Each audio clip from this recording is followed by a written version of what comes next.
It's my privilege. It's my privilege tonight to introduce the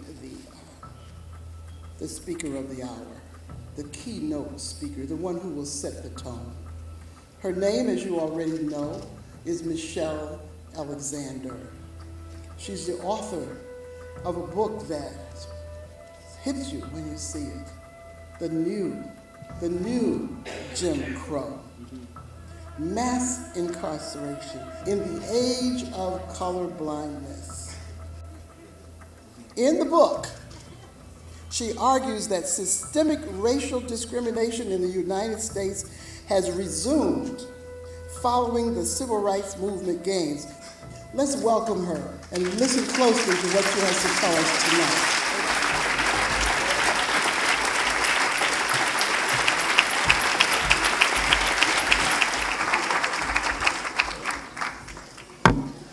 Thank you. You may be seated.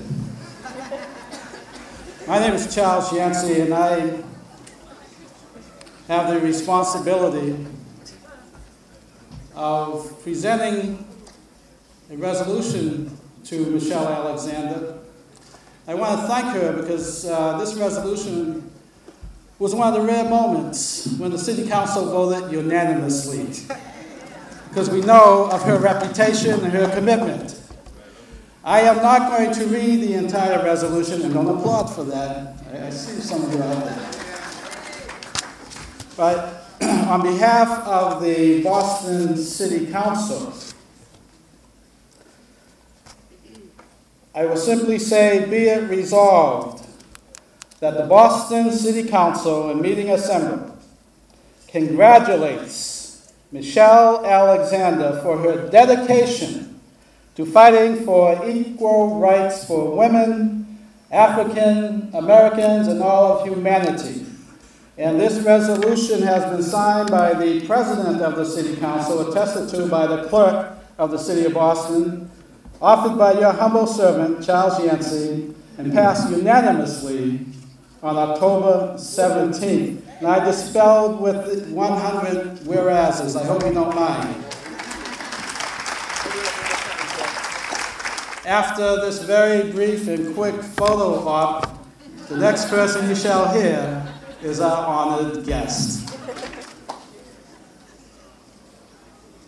Michelle Alexander. Let's give her a round of applause. Thank you. I guess ending mass incarceration will be easy here. You know, City Council is already on board. So I have to say I am just so thrilled to be here, to be surrounded by so many people of faith, people of conscience, dedicated to meaningful conversation about what must be done to end this system of mass incarceration, a system that has decimated so many of our communities, destroyed so many of our families, and literally turned back the clock on racial progress in the United States. I firmly believe that we are at a critical moment in our nation's history.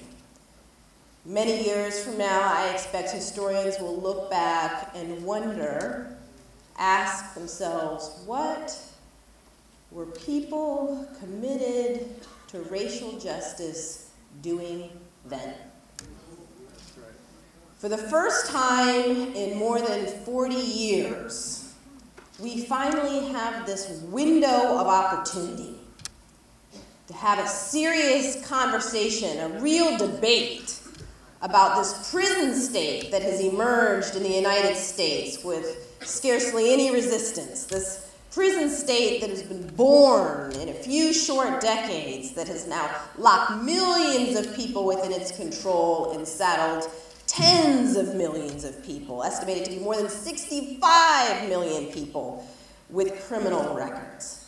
For the first time in more than 40 years, politicians across the political spectrum are saying, maybe this has gotten out of hand. They aren't saying this out of genuine concern for the families, who have been destroyed by the system or out of deep compassion for the lives that have been wasted behind bars, know this second guessing has been inspired by the economic crisis, forcing states large and small to try to figure out how to balance their budgets without raising taxes on the white middle class. And so in this moment, you find politicians willing for the first time to have a conversation about perhaps reducing harsh sentences for minor drug offenses. You find politicians willing to engage in serious debate about many issues that people in this room have been talking about, fighting for year after year after year. Here in Massachusetts, there are signs of progress.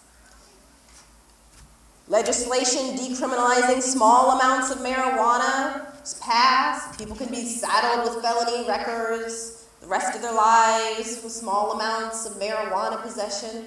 Ban the box was passed through the hard work and determination and extraordinary grassroots coalition that emerged. There have been signs of progress.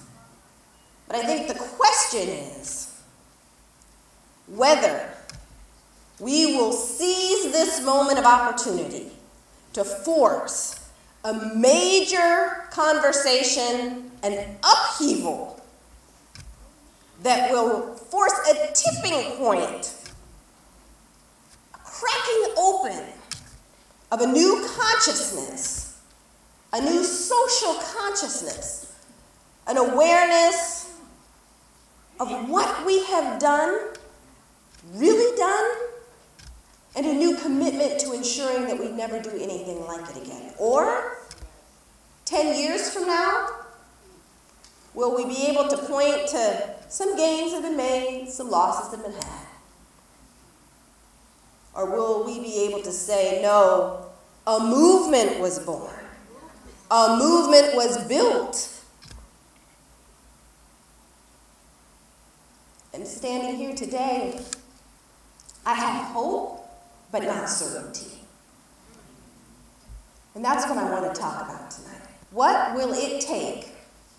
What will it take for those of us in this room committed to building this movement, a movement that so many people in this room I know have been working to build in various capacities year after year, often working in their own silos, perhaps not working in coalition, but working hard nonetheless.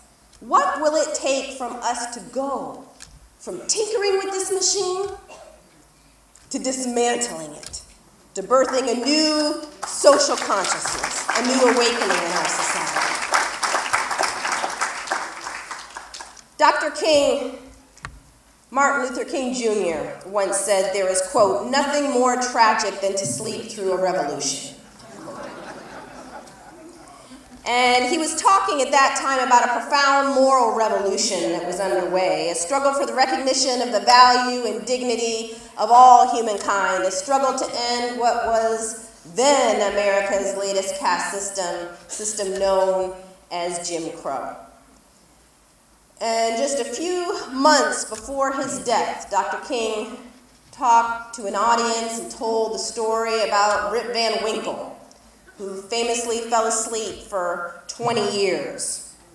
When Rip began his extended nap, there was a sign emblazoned on the wall of a nearby inn that had a picture of King George III of England emblazoned on it. When Rip Van Winkle awoke 2 decades later, that same sign had a picture of George Washington on it. And Dr. King told the audience that the most striking fact about Rip Van Winkle wasn't that he had slept for 20 years, but that he had slept through a revolution. He said, quote, there are all too many people who, in some great period of social change, fail to achieve the new mental outlooks that the new situation demands. Well, I think his words are as relevant today as they were back then.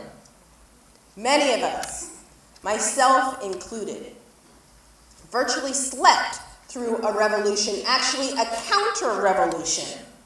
A counter-revolution that blew back so much of the progress that Dr. King and so many other racial justice advocates risked their lives for, and some even died for. While many of us were nearly asleep, a vast new system of racial and social control emerged that would surely have Dr. King turning in his grave. One day we may look back and wonder how we could have possibly slept for so long. Now I know that most of the people in this room are awake. I believe that most of us here tonight are committed to staying awake. The question is, how do we go about waking up those around us and begin the process of working towards truly transformative change? The kind of change that awakens the spirit, that leads one to act with courage and boldness, with vision. Something that isn't about mere policy reforms, but is about cultural transformation, a spiritual awakening. Well, my own view is that we have got to begin to think differently about what we're up to. And for me, that shift in awareness and consciousness occurred years ago when I finally realized that the work that I was doing as a civil rights lawyer and advocate was much like what a hamster does inside the wheel. Running, running, running, running. That I was working hard. I was wearing myself out. I wasn't getting much sleep. I was giving it my all. But at the end of the day, I was pretty much right where I began. At the end of the year, at the end of several years, at the end of a campaign that I thought I had won, still more or less right back where it began. Now, why was this? Well, a big part of it was that back then, I was working as a reformer.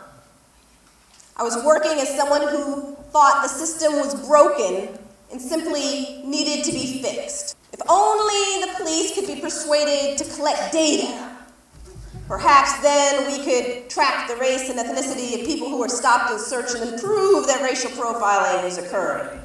That would do it.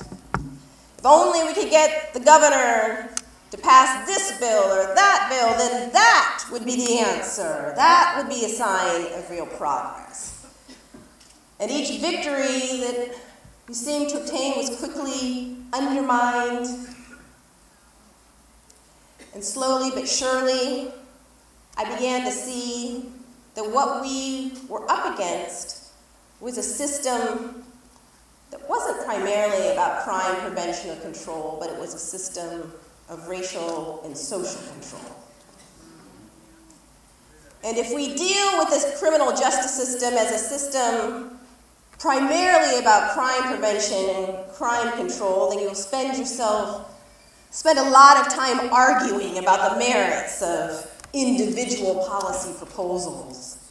But once you begin to see that our criminal justice system functions primarily as a system of racial and social control, then suddenly the task that lies ahead takes on a different shape and a different character. I've said many times before that for a long time I resisted comparisons between mass incarceration and slavery or mass incarceration and Jim Crow, and believed that those kinds of comparisons were exaggerations, were distortions, were hyperbole.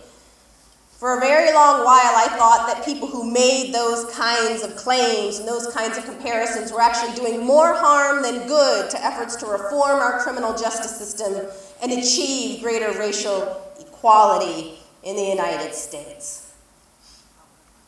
But what a difference a decade makes. For after years of representing victims of racial profiling and police brutality and investigating patterns of drug law enforcement in poor communities of color, and attempting to assist people who had been released from prison re-enter into a society that had never shown much use for them in the first place, I had a series of experiences that began my own awakening. I began to awaken to a racial reality that is just so obvious to me now, that what seems odd in retrospect is that I could have managed to be blind to it for so long. I had a number of experiences that began to open my eyes. One of them I'll share with you tonight. It involved a young African-American man about 19 years old who walked into my office one day and forever changed the way I viewed not only myself as a civil rights lawyer and advocate, but how I viewed our criminal justice system as a whole.